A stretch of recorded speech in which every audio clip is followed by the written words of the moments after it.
साथियों, बहुत बहुत स्वागत है आपका आज की इस टेस्ट सीरीज में, जिसमें हम आदिकाल के कुछ और महत्वपूर्ण प्रश्नों को हल करेंगे। यह टेस्ट संख्या 3 है। बाकी के 2 टेस्ट आपको चैनल पर मिल जाएंगे। चलिए शुरू करते हैं और देखते हैं आज का पहला प्रश्न। पहला प्रश्न है कि खीर पकाई जतन से, चरखा दिया चला, आया कुत्ता खा गया, बैठी ढोल बजा। अमीर खुसरो की यह रचना निम्नलिखित में से किसके अंतर्गत आती है? क्या यह पहेली है, ढकोसला है, मुकरी है या दो शकुन है? यह पंक्तियां जो है किसके अंतर्गत आती हैं आपको बताना है। इसका राइट आंसर हो जाएगा ढकोसला। यह जो है ढकोसला के अंतर्गत आती हैं। दूसरा प्रश्न है कि हिंदी साहित्य का आदिकाल पुस्तक के लेखक कौन हैं? ऑप्शन में है राहुल सांकृत्यायन, जॉर्ज ग्रियर्सन, रामचंद्र शुक्ल और हजारी प्रसाद द्विवेदी। इसका राइट आंसर हो जाएगा हजारी प्रसाद द्विवेदी। यह जो है हजारी प्रसाद द्विवेदी जी का इतिहास ग्रंथ है। आगे बढ़ते हैं और 3 नंबर का प्रश्न देखते हैं। सखी पिया को जो न देखूं तो कैसे काटूं अंधेरी रतिया।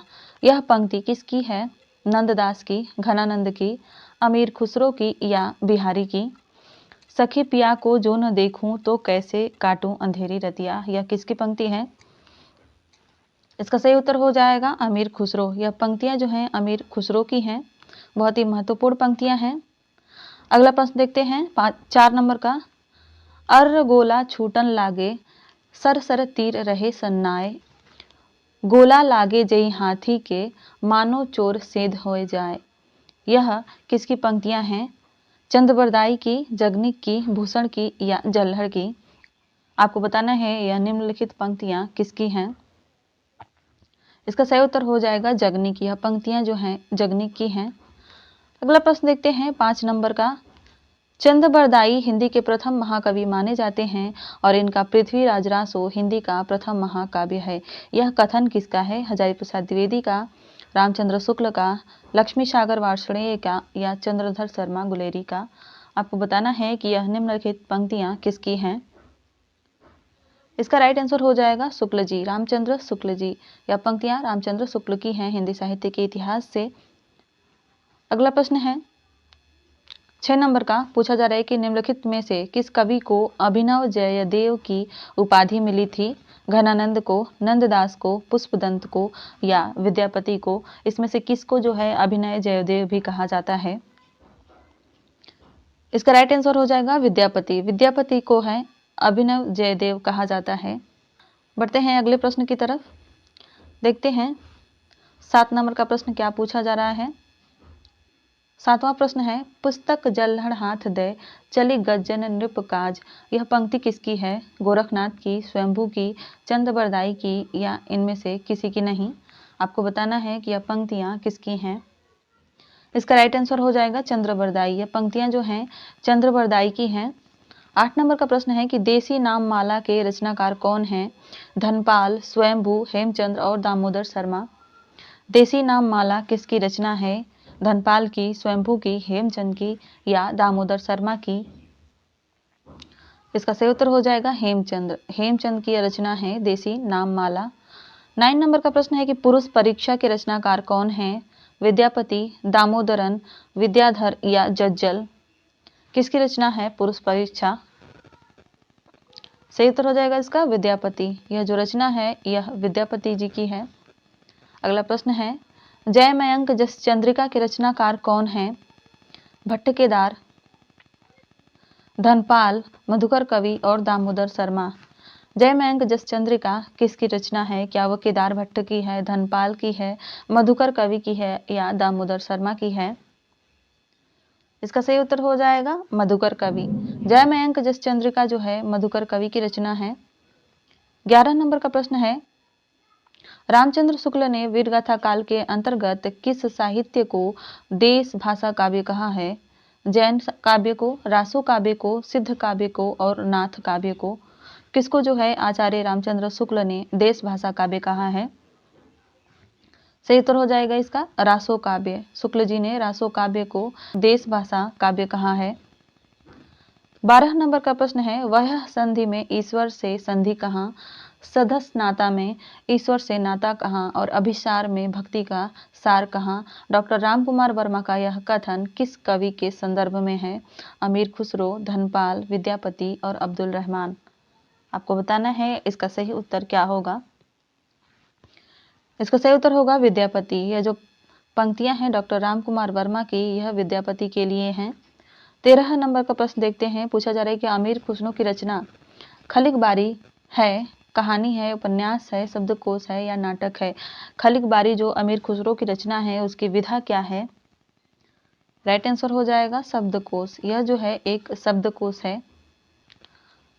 14 नंबर का प्रश्न है कि हठ योग की साधना पद्धति, तीव्र वैराग्य भाव, वर्ण जाति के बंधन से ऊपर उठने का आग्रह आदि तीनों तत्व किस साधना प्रवृत्ति के सूचक हैं। बौद्ध के, नाथ के, जैन के या रामचरितमानस के। इसका राइट आंसर हो जाएगा नाथ के। यह जो साधना पद्धतियां हैं तीनों, वह नाथ पंथ की सूचक हैं।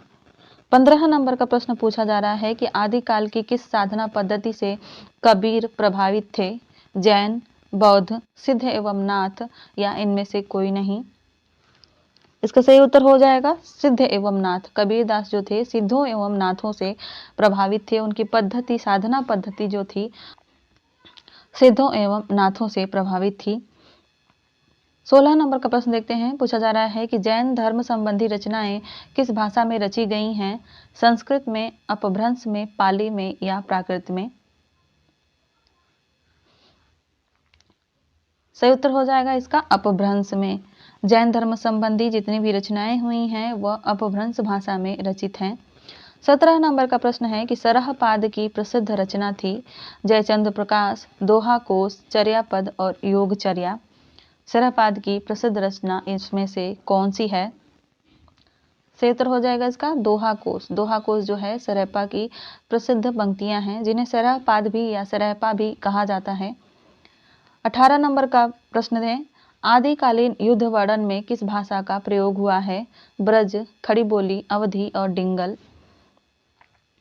सही उत्तर हो जाएगा इसका डिंगल। डिंगल भाषा का प्रयोग हुआ है युद्ध वर्णन में, और जहां प्रेम का वर्णन होता है वहां पिंगल भाषा यानी शैली का प्रयोग हुआ है। 19 नंबर का प्रश्न है कि संस्कृत के भवभूति की अपभ्रंश के किस कवि से तुलना की गई है। स्वयंभू से, पुष्पदंत से, राम सिंह से और धनपाल से। संस्कृत के जो भवभूति हैं उनसे किसकी तुलना की जाती है। राइट आंसर हो जाएगा इसका पुष्पदंत। पुष्पदंत से जो है संस्कृत के भवभूति की तुलना की जाती है। अगला प्रश्न है 20 नंबर का। अमीर खुसरो के गुरु कौन थे। ऑप्शन में है कबीर, हजरत निजामुद्दीन औलिया, रामानंद और उपरोक्त में से कोई नहीं। इसका सही उत्तर हो जाएगा हजरत निजामुद्दीन औलिया। अमीर खुसरो के जो गुरु थे वो थे हजरत निजामुद्दीन औलिया। 21 नंबर का प्रश्न देखते हैं क्या पूछा जा रहा है। 21 नंबर का प्रश्न है कि स्वयंभू रचित ठडेमी चरिऊ में किस ईश्वर का वर्णन है। राम, कृष्ण, शिव और ब्रह्मा। आपको बताना है कि स्वयंभू की इस रचना में किस ईश्वर का वर्णन है। इसका सही उत्तर है कृष्ण। कृष्ण जी का वर्णन इसमें मिलता है, कृष्ण भगवान का वर्णन मिलता है। 22 नंबर का प्रश्न है। आशु कवि द्वारा रचित रचना है चंदनबाला रास, जीवदया रास, बुद्धि रास या अ व ब दोनों। सही उत्तर इसका हो जाएगा अ व ब दोनों। ये दोनों रचना जो है आशु कवि द्वारा रचित है। अगला प्रश्न है कि आदिकालीन अब्दुल रहमान का अपभ्रंश में क्या नाम है। अध्यहमान, पूर्वमान, अब्दमाण और इनमें से कोई नहीं। इसका सही उत्तर हो जाएगा अध्यहमाण। अब्दुल रहमान का अपभ्रंश में जो नाम है वो अध्यहमाण है। अगला प्रश्न देखते हैं। 24 नंबर का प्रश्न है कि आदिकालीन गीति परंपरा के आदि कवि कौन हैं। चंद्रबरदाई, विद्यापति, अमीर खुसरो या अब्दुल रहमान। कौन जो है आदिकालीन गीति परंपरा के आदि कवि माने जाते हैं। सही उत्तर हो जाएगा इसका विद्यापति। विद्यापति जो हैं आदिकालीन गीति परंपरा के आदि कवि माने जाते हैं। 25 नंबर का प्रश्न है कि प्रादेशिक बोलियों के साथ देश भाषा ब्रज के संयोग से बनी अपभ्रंश भाषा का क्या नाम है। ऑप्शन में है डिंगल, पिंगल, भोजपुरी और मैथिली। कौन सी जो बोली है, जो भाषा है वो प्रादेशिक बोलियों के साथ देश भाषा और ब्रज के संयोग से बनती है। राइट आंसर हो जाएगा इसका पिंगल। पिंगल शैली जो है, पिंगल भाषा और शैली दोनों कहा जाता है, यह बनी है। 26 नंबर का प्रश्न है कि एक थाल मोती से भरा, सबके सिर पर औंधा धरा, यह आदिकालीन खड़ी बोली की पंक्ति किस कवि की है? भोज की, हेमचंद की, अमीर खुसरो की या अब्दुल रहमान की? इसका सही उत्तर है अमीर खुसरो। यह पंक्तियां अमीर खुसरो की हैं। 27 नंबर का प्रश्न है कि मेरे इस कुकवित्त को बुद्धजन सुनेंगे नहीं और न अबुद्धजन अपनी अबुद्धता के कारण इसमें प्रवेश करेंगे। यह पंक्ति किस कवि ने किस रचना के लिए कही है? बहुत ही महत्वपूर्ण प्रश्न है। अमीर खुसरो ने खलिकबारी के लिए, विद्यापति ने कीर्तिलता के लिए, अब्दुल रहमान ने संदेश रासक के लिए या उपरोक्त में से कोई नहीं? इसका सही उत्तर हो जाएगा अब्दुल रहमान ने संदेश रासक के लिए यह पंक्तियां कही थी। 28 नंबर का प्रश्न है कि रासो नए नए रोमांस प्रस्तुत करता है और संदेश रासक पुरानी प्रीति को निखार देता है। उक्त पंक्ति किस आलोचक की है? हजारी प्रसाद द्विवेदी की, आचार्य रामचंद्र शुक्ल की, डॉक्टर नगेंद्र की या आचार्य महावीर प्रसाद द्विवेदी की? यह हजारी प्रसाद द्विवेदी जी का कथन है। राइट आंसर हो जाएगा इसका अ। 29 नंबर का प्रश्न है कि हिंदी साहित्य के इतिहास का सर्वाधिक विवादास्पद काल माना जाता है? आदिकाल, भक्तिकाल, रीतिकाल और आधुनिक काल? इसका सही उत्तर हो जाएगा आदिकाल। आदिकाल को हिंदी साहित्य के इतिहास का सर्वाधिक विवादास्पद काल माना जाता है। 30 नंबर का प्रश्न देखते हैं। सहज्ञान के प्रवर्तक सिद्ध सरहपा को किस विद्वान ने हिंदी का प्रथम कवि माना है? ऑप्शन में राहुल सांकृत्यायन, शिव सिंह सेंगर, रामचंद्र शुक्ल और डॉक्टर रामकुमार वर्मा। सही उत्तर है इसका राहुल सांकृत्यायन। राहुल सांकृत्यायन ने सरहपा को हिंदी का प्रथम कवि माना है। अगला प्रश्न देखते हैं। सांध्य भाषा जो कि सिद्धों की मुख्य भाषा थी, उसमें लिखा ग्रंथ चर्यापद किसकी रचना है?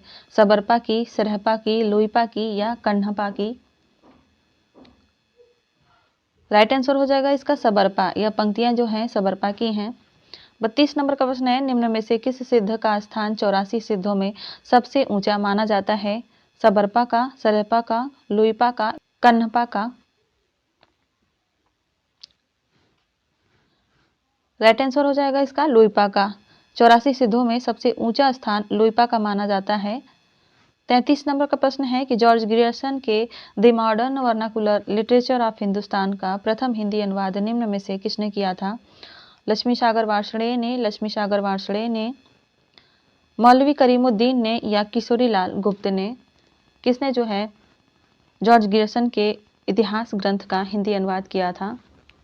सही उत्तर है इसका किशोरी लाल गुप्त। किशोरी लाल गुप्त जी ने सबसे पहले इसका हिंदी अनुवाद किया था। अगला प्रश्न है 34 नंबर का। गणपति चंद्र गुप्त के अनुसार निम्न में से किस कृति को हिंदी साहित्य की प्रथम कृति माना जाता है? देवसेन कृत सावकाचार्य, उद्योतन सूरी कृत कुवलयमाला, सारंगधर कृत हमीर रासो या शालिभद्र सूरी भरतेश्वर बाहुबली रास? सही उत्तर हो जाएगा इसका श्रावकाचार। देवसेन कृत श्रावकाचार को है गणपति चंद्रगुप्त के अनुसार हिंदी साहित्य की प्रथम कृति माना गया है। 35 नंबर का प्रश्न देखते हैं। निम्न में से कौन से ग्रंथ में महोबा के वीर योद्धा आला उदल का वर्णन है? बिसलदेव रासो, पृथ्वीराज रासो, परमाल रासो और बिसलदेव रासो? किसमें जो है आला उदल का वर्णन मिलता है? सही उत्तर हो जाएगा इसका परमाल रासो। परमाल रासो में आला उदल का वर्णन मिलता है। 36 नंबर का प्रश्न है। निम्न में से किस विद्वान ने सर्वप्रथम पृथ्वीराज रासो की ऐतिहासिकता पर प्रश्न खड़ा किया था? कप्तान वर्ट ने, जेम्स प्रिसेप ने, डॉक्टर बुलर ने और डॉक्टर टेसीटोरी ने? इसका सही उत्तर हो जाएगा डॉक्टर बुलर ने। सबसे पहले डॉक्टर बुलर ने जो है पृथ्वीराज रासो की ऐतिहासिकता पर प्रश्न चिन्ह खड़ा किया था, क्योंकि उन्हें एक रचना प्राप्त हो गई थी पृथ्वीराज विजय, जिसमें इतिहास से जितने भी सन थे वो काफ़ी मेल खा रहे थे, जो कि पृथ्वीराज रासो में नहीं खाते हैं। इस वजह से पृथ्वीराज रासो की ऐतिहासिकता का प्रश्न डॉक्टर बुलर द्वारा खड़ा किया गया। 37 नंबर का प्रश्न है। पृथ्वीराज रासो की किस कृति को सर्वाधिक प्रमाणित माना जाता है? माता प्रसाद द्वारा संपादित, कर्नल टॉड द्वारा प्रस्तुत, बृहद रूपांतरण और मध्यम रूपांतरण? किसको सर्वाधिक प्रमाणित माना जाता है? सही उत्तर हो जाएगा इसका माता प्रसाद द्वारा संपादित इनके द्वारा जो संपादित पृथ्वीराज रासो है उसी को सर्वाधिक प्रमाणित माना जाता है। 38 नंबर का प्रश्न है कि नक्सिक प्रारंभ करने वाला वह ग्रंथ जो हिंदी साहित्य में प्रथम चंपू काव्य के रूप में जाना जाता है वह कौन सा है? रोड़ाकृत राउल वेल, पीथलकृत वेल किशन रुक्मिणी या सरापाकृत दोहा कोश रहेगा यहाँ पे, अमीर खुसरो कृत दो सखुने। कौन सा ग्रंथ है जो नक्सिक प्रारंभ करने वाला है और उसे हिंदी साहित्य में प्रथम चंपू काव्य के नाम से जाना जाता है? इसका सही उत्तर हो जाएगा रोड़ाकृत राउरवेल। रोड़ा कवि द्वारा रचित राउरवेल को जो है प्रथम चंपू काव्य माना जाता है और नक्सिक वर्णन का प्रारंभ भी इसी से माना जाता है। अगला प्रश्न देखते हैं 39 नंबर का। 39 नंबर का प्रश्न है, निम्न में से किस विद्वान ने हिंदी साहित्य के आदिकाल को संधि काल या चारण काल कहा है? राहुल सांकृत्यायन ने, शिव सिंह सेंगर ने, रामचंद्र शुक्ल ने या डॉक्टर रामकुमार वर्मा ने? सही उत्तर हो जाएगा डॉक्टर रामकुमार वर्मा ने। डॉक्टर रामकुमार वर्मा ने हिंदी साहित्य के आदिकाल को संधि काल और चारण काल कहा है। अगला प्रश्न देखते हैं 40 नंबर का। हिंदी के आरंभिक रूप को अवहट्ट किसने कहा? भोलानाथ तिवारी ने, भोलानाथ पांडे ने, भोला शंकर व्यास ने या भूशंकर मिश्र ने? सही उत्तर हो जाएगा इसका भोला शंकर व्यास ने। 41 नंबर का प्रश्न है, भविष्यत कहा नामक ग्रंथ के रचनाकार कौन हैं? धनपाल, पुष्पदंत, जोइंदू और दामोदर कवि? सही उत्तर हो जाएगा इसका धनपाल। भविष्यत कथा जो है धनपाल की रचना है।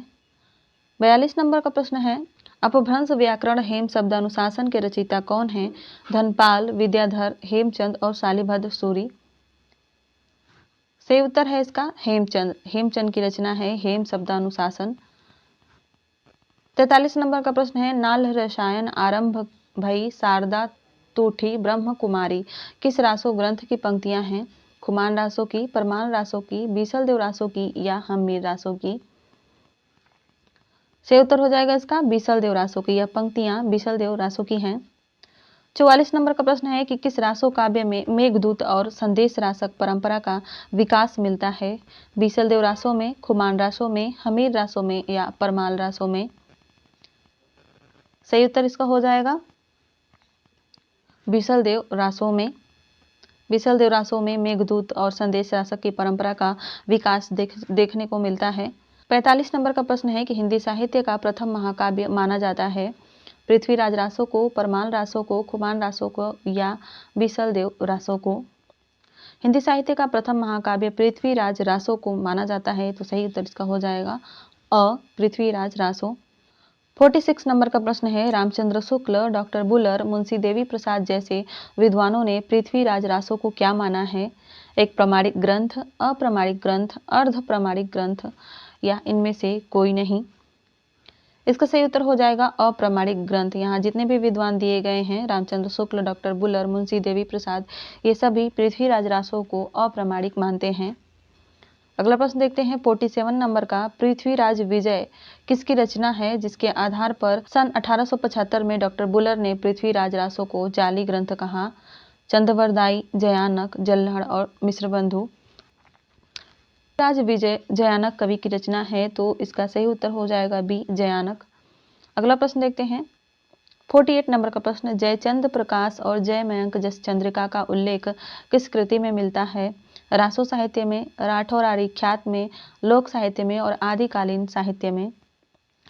इसका सही उत्तर हो जाएगा राठौरारी ख्यात में जो है जयचंद प्रकाश और जयमयंक जस चंद्रिका रचनाओं का उल्लेख मिलता है। 49 नंबर का प्रश्न है कि पृथ्वीराज रासों को प्रामाणिक ग्रंथ नहीं मानने वाले विद्वान हैं? कर्नल टॉड, श्याम सुंदर दास, मिश्र बंधु और मुंशी देवी प्रसाद? सही उत्तर हो जाएगा मुंशी देवी प्रसाद। ये जो हैं पृथ्वीराज रासों को प्रामाणिक ग्रंथ नहीं मानते हैं, ये अप्रामाणिक ग्रंथ मानते हैं। 50 नंबर का प्रश्न यानी इस टेस्ट सीरीज का अंतिम प्रश्न है। आगे की टेस्ट सीरीज में हम हिंदी साहित्य के इतिहास को पूरा कवर करने वाले हैं। इसके बाद जो टेस्ट सीरीज होगी वह भक्ति काल के निर्गुण संत काव्य पर होगी, तो आप उसको तैयार कर लीजिएगा ताकि टेस्ट सीरीज में आप अच्छे से अच्छे नंबर स्कोर कर पाएँ। देखते हैं 50 नंबर का प्रश्न है कि तज़किरा ई सुअरा ई हिंदी नामक हिंदी साहित्य के इतिहास के लेखक कौन हैं? लक्ष्मी सागर वार्ष्णेय, शिव सिंह सेंगर, मौलवी करीमुद्दीन और किशोरीलाल गुप्त। यह इतिहास ग्रंथ किसका है? तज़किरा ई सुअराई ई हिंदी। सही उत्तर हो जाएगा इसका मौलवी करीमुद्दीन। यह रचना जो है मौलवी करीमुद्दीन की है। तो आज के लिए बस इतना ही। धन्यवाद।